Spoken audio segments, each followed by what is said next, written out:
Et dans les nouveaux locaux, on sera tous en open space, genre 50 personnes dans une pièce. C'est 6 mètres carrés par personne, hein. C'est assez intéressant l'évolution de l'open space. Ça suit plus ou moins l'évolution de l'habitat. Jusqu'au XXe siècle, on vivait plutôt dans des maisons individuelles, un peu comme des bureaux fermés. Et puis la nécessité a fait qu'on s'est regroupé dans des villes. Ah oui. Sauf que grâce à la densification, on a créé des nouveaux services, inaccessibles avant. Des stades, des piscines, des théâtres, des musées, des cinémas, des hôpitaux, des universités. Et finalement, les gens sont attirés par la ville. C'est plus une nécessité, c'est devenu un choix de vie.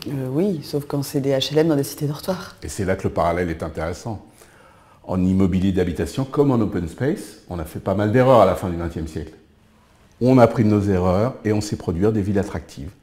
Et des open space avec plus de valeur ajoutée que des bureaux fermés. Et c'est quoi la valeur ajoutée de réduire de 12 à 6 mètres carrés par personne? Alors déjà, il y aura beaucoup plus de salles de réunion, hein. Tu sais la galère que c'est aujourd'hui pour en trouver une. Oui, c'est pas faux. Il y a aussi des cafétérias, des espaces pour téléphoner, des bulles de concentration, des espaces de détente et une terrasse panoramique. Mais il y a d'autres avantages aussi à l'open space. Ah oui?